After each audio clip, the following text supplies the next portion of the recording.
Hey YouTubers, it's Charlie. New Black Panther footage to break down, and surprise surprise, they did not mention Winter Soldier at all. He is still on ice in Wakanda. You may have heard about Marvel dropping all this footage for journalists a couple days ago, so they showed off a couple really cool unfinished Black Panther scenes. There was even a mistake that Lupita Nyong'o actually got into when she was performing a stunt during one of the big action scenes that might make it into the movie because she stumbled and recovered and it looks so good on camera. So if you're new to the channel, there's a new round of the Spider-Man giveaway going on. It's for the action figures. All you have to do to enter is be a subscriber, leave a comment on this video. So the big Black Panther scenes, I'll start with the action stuff, but they showed off some of the heart, some of the fun stuff, the culture of Wakanda, as well as the more regal aspects of Black Panther, because very shortly during the movie, he's going to become the newly anointed king, although he effectively became king after his father died back during Civil War, but they actually have to have that ceremony, so that's going to be a big part of the movie. The first big action scene was the Dora Milaje instituting a strike against a bunch of other commandos in the middle of the night. So it was mostly focused on Lupita Nyong'o's character. She's playing Nakia. She's a character from the comics, and Okoye is being played by Danai Gurira. They're like the two main Dora Milaje characters,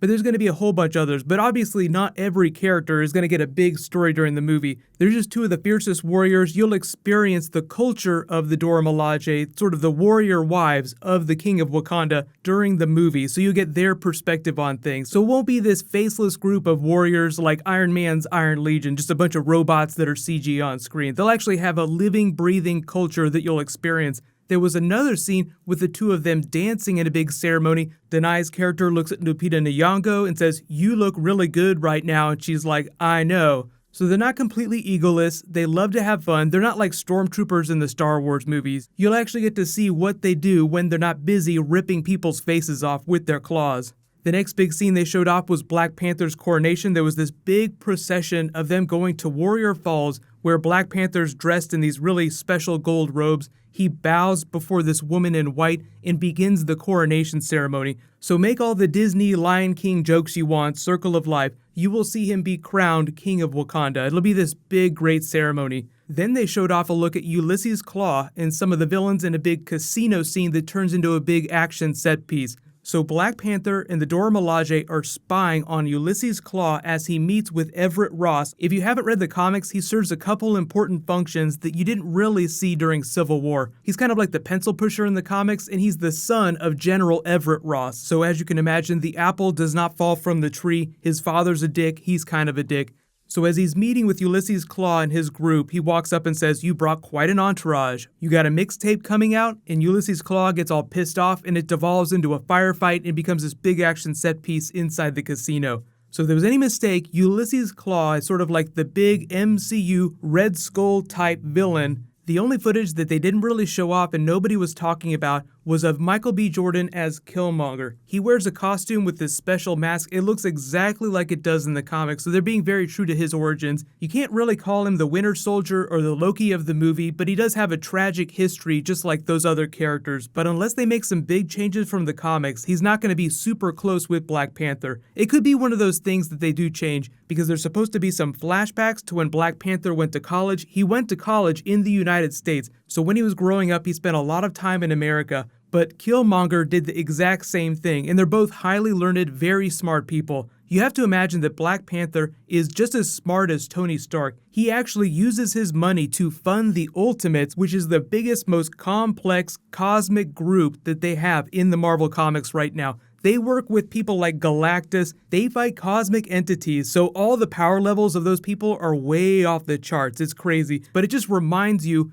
what a scientist that Black Panther is in addition to being a warrior. It's just that his character is so grounded, he's a lot easier to latch onto than a character like Tony Stark. I know everybody's been talking about the tone of the Marvel films. If you're looking for a serious Marvel film, that is Black Panther. There are very few characters in the Marvel Universe that are more serious than him because he has to be a king, so he has the weight of his country on his shoulders. And this is the map of Wakanda. You can see that it's very big. It's made up of several cities. The Golden City is just the capital that you see most of the time, but there's all kinds of tribes all over the place. So he has to deal with that on a practical level day to day, but he also has to deal with all the big Avengers problems that are happening. Thanos, the Infinity Gauntlet, Civil War, all this other craziness that we're going to get into. So the movie is just going to convey a lot of that, along with the fun. Like, they do like to have fun, which a lot, as I said, you'll experience through the Dora Milaje characters. Like, very hardcore group with a very strong tradition, but they also really know how to have a good time. So one of the big things that the Black Panther movie has to do is convey the culture of Wakanda and how it's so different from the other Avengers movies that you've seen, because with the exception of people like Thor and the Guardians of the Galaxy, most of the characters that we've been interacting with are American characters. So there's just this big side of the Marvel Universe that Black Panther has a chance to convey.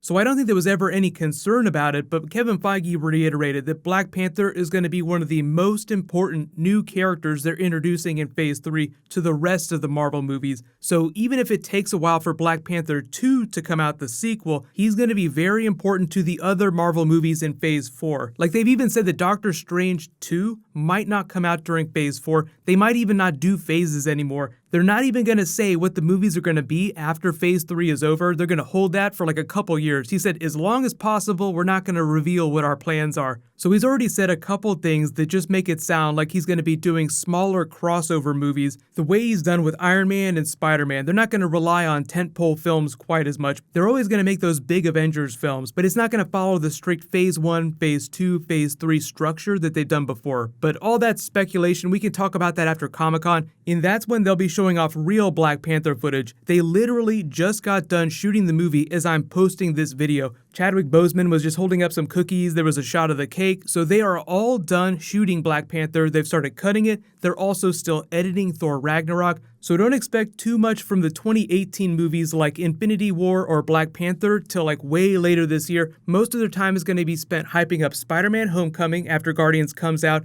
and then Thor Ragnarok. So a lot of you were asking me about the X-Men movies. Speaking of 2018, they confirmed 3 movies are being released from the X-Men universe in 2018. You already knew about Deadpool 2, but they changed a bunch of dates. So there is some new Infinity War to talk about, but I'm going to save that for another video. I'll explain, like, the X-Men movies that are coming out next year are Deadpool 2. That's now coming out June 1st, 2018. It was previously going to be released in February, and it was going to compete with the Black Panther movie. So now there really is no competition for Black Panther, so it is going to do gangbusters. But they are releasing the New Mutants movie April 13th. If you don't know anything about the New Mutants movie, I've done a couple of videos about it. That's really their big risk, because it's an untested property. Like, will people like these characters? In the third X-Men film, this is kind of funny the way people are reacting to this, is the Dark Phoenix saga. They're actually calling it Dark Phoenix now, and that's supposed to come out November 2nd. They're supposed to start shooting it later this year. Sophie Turner, James McAvoy, Professor X were just like, yeah, we're going to get ready to do that. And they build it as sort of a soft reboot of the X-Men universe.